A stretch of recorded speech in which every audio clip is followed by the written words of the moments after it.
আমরা যেটা প্রথম দফা ভোটে দেখলাম, যেখানে যেখানে বিজেপির জেতার চান্স আছে সেখানে সেখানে নির্বাচন কমিশনার তার দায়িত্বশীল ব্যক্তিরা এত কড়াকড়ি ভোট করেছে বলার মতো নয়। সব জায়গায় কিন্তু ওই কড়াকড়িটা করেনি। সব জায়গায় যদি কড়াকড়িটা করতো তাহলে নির্বাচন কমিশনারকে আমি অবশ্যই স্যালুট জানাতাম, মানুষকে তার সংবিধানের অধিকার দিচ্ছেন। কিন্তু এই যেন একটা পক্ষপাতিত্ব লাগছে, বিজেপিকে জিতাবার জন্য কড়াকড়ি করা হলো, আর যেখানে বিজেপি জিতার মতো জায়গা নেই, বিশেষ করে মুসলিমদের অধ্যুষিত এলাকা, সেখানে এমন ঢিলে দিয়েছে কি বলে দমকলের মতো জায়গায় হসপিটাল লাশ হয়ে যাচ্ছে, আরও অনেক জায়গাতে খুন খারাপি মারপিট অশান্তি হয়েছে। অতএব এই জায়গাগুলো আমি আশা রাখবো যা প্রথম পার্টে হয়ে গেছে, দ্বিতীয় পার্টে আমি চাইব কোনো খুন খারাপি রক্তাক্ত ছাপ্পা না হয়। মানুষ তার মৌলিক অধিকার ভোট দেবে। মানুষ যদি কেউ টিএমসিকে ভোট দিবার শখ করে সেটা তার অধিকার, কিন্তু আমি টিএমসিকে ভোট দিই না, আমি পছন্দ করি না। কেন? সে সংবিধানের বিরুদ্ধে গিয়ে আমার ধর্মের বিরুদ্ধে করছে, আমার জাতিকে 15 বছর ধরে শিক্ষা স্বাস্থ্য কর্মসংস্থানে শেষ করছে, পুরো বাংলাকে শেষ করেছে। কিন্তু কারো যদি মনে হয় টিএমসি আমাকে ভাতা দিয়েছে আমি দেবো, সেটাও তার মৌলিক অধিকার। ঠিক তেমনই কেউ যদি আইএসএফকে ভোট দিয়েছে তার অধিকার, কেউ বামকে দিয়ে তার অধিকার, কেউ কংগ্রেসকে অধিকার। অতএব মানুষ তার ভোট দেবে, এই ব্যবস্থা যেন নির্বাচন কমিশনার করে, ছাপ্পা যেন না হয়, অশান্তি যেন না হয়, এটা আমি আশা রাখবো। কিন্তু প্রথমবারে দেখে একটু খারাপ লাগলো যে একটা যেন পক্ষপাতিত্বর একটা গুণ দেখা যাচ্ছে। অনেক জায়গায় দেখছি সোশ্যাল মিডিয়ায় ইভিএম স্টাম্প ছাড়া ঘুরে বেড়াচ্ছে, এখন তো অন্যায়।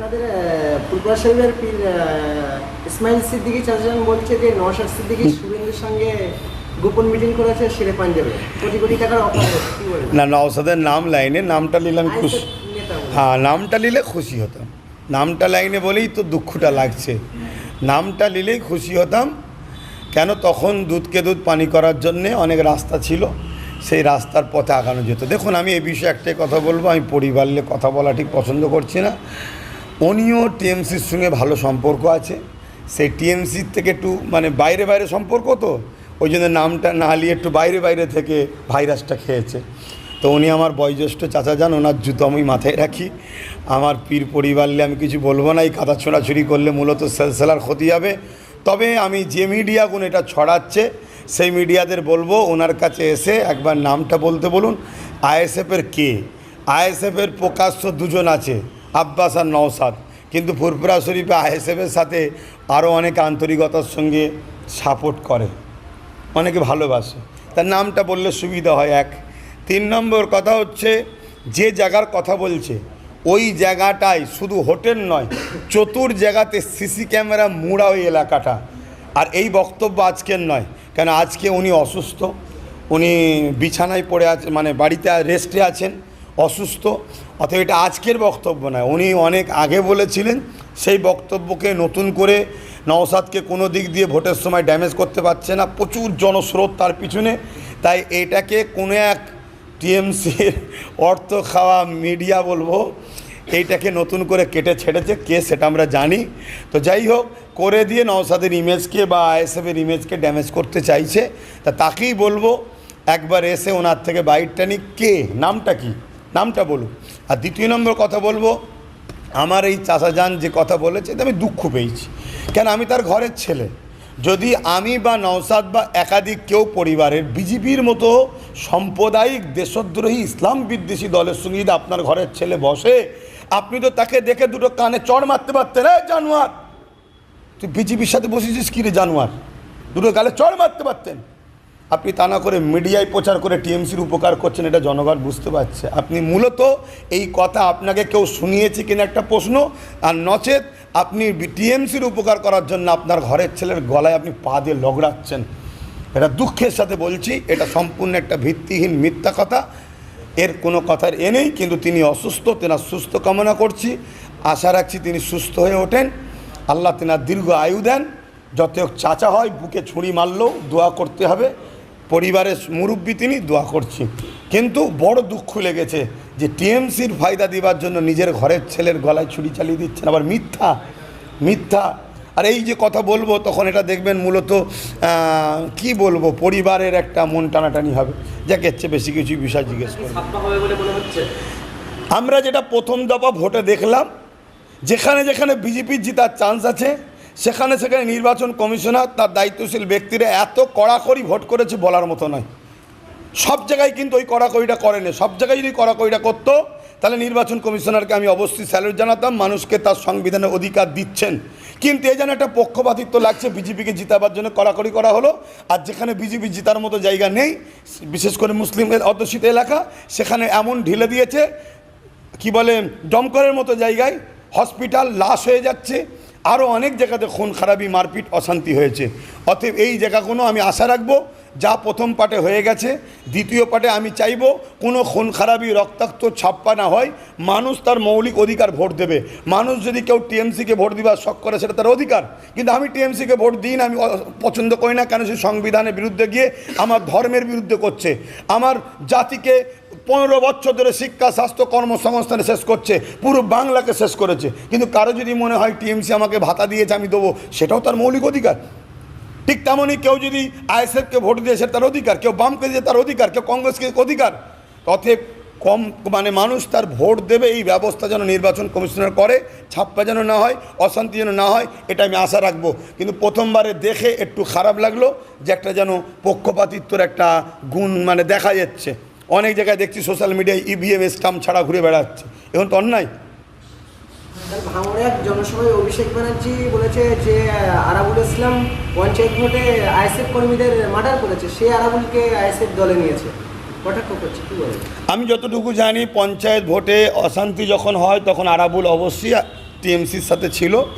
কিন্তু ওই অভিযোগের মূল আসামিতে রয়েছে ওই জাহান্নামের কুকুর শয়তানটা, যার হাত ধরে অভিষেক দেখাচ্ছিল, এটা আমাদের প্রার্থী। দ্বিতীয় নম্বর কথা হচ্ছে, যাদের পরিবারের সন্তানরা গেছে, তারা যখন মাফ করে দিয়েছে আরাবুলকে, সেখানে আমার এখানে নাক গলাবার কিছু নেই। 3 নম্বর বিষয়, ভাঙড়ে যারা সাধারণ যতটা পেরেছি কর্মীদের সঙ্গে কথা বলে দেখেছি, তারাও যখন এটাকে অ্যাকসেপ্ট করতে চেয়েছে, এখানে আমার নাক গলাবার কিছু নেই। 4র্থ নম্বর কথা হচ্ছে, আমি যে ধর্মের বিশ্বাসী, ইসলাম বলছে কেউ যদি ক্ষমা চায়, তওবা করে, ইস্তেগফার করে, তাকে ক্ষমা করে দেবেন মহান স্রষ্টা, কেন তিনি বড় দয়ালু। তাই আরাবুল দেখলাম আমার ফরিয়াদ শরীফে পীর সাহেবদের কাছে এসে তওবা ইস্তেগফার করেছে। এবং 5ম শেষ কথা হচ্ছে, যেটা রিপোর্ট পাওয়া যাচ্ছে, যে সময় গুলিগালাজ হয়ে আমার ভাইগুলো শহীদ হয়েছে, সেই সময় ও নাকি বিডিও অফিস বা সমিতির মধ্যে কোনো জায়গায় ছিল, এর মধ্যে নয়। আরেকটা শেষ কথা জানিয়ে রাখি, ভাঙড়ে আরাবুল টিএমসির জন্ম দিয়েছে। সেই আরাবুল ভাঙড়ে এত বছর ধরে রাজনীতি করছে, লোকের হয়তো অনেকে চমকেছে, ধমকেছে, এদিক ওদিক করেছে, ও নিজেও স্বীকার করেছে, তার বয়ানে ও ক্ষমাও চেয়েছে, আমার কাছে লিখিত দিয়েছে। কিন্তু আরাবুল কোনোদিন ভাঙড়ে খুনের রাজনীতি করেনি। এই 23-এ ওই শয়তান জাহান্নামের কুকুরটা আসার পরে ভাঙড়ে কিন্তু লাশ পড়েছে, তারপরে রজ্জাক খান থেকে শুরু করে আরও অনেকের লাশ পড়েছে।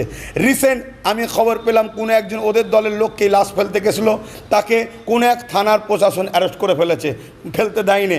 এখনও শুনছি বাইরে থেকে 300-400 লোককে ঢুকাচ্ছে, তাদেরকে ঢুকিয়ে নিজেদের কর্মীকে খুন করে আইএসএফের নিরীহ ছেলেদেরকে কেস দেবে, দিয়ে ভোটটা পার করাবার চেষ্টা চলছে। অতএব এই খুনের রাজনীতির পিছনে যেটা রিপোর্ট পাচ্ছি, ওইখানকার মানুষের আরাবুল অনেক বদমাইশি করেছে, আরাবুল নিজেও স্বীকার করেছে, কিন্তু এই খুনের রাজনীতি করেনি।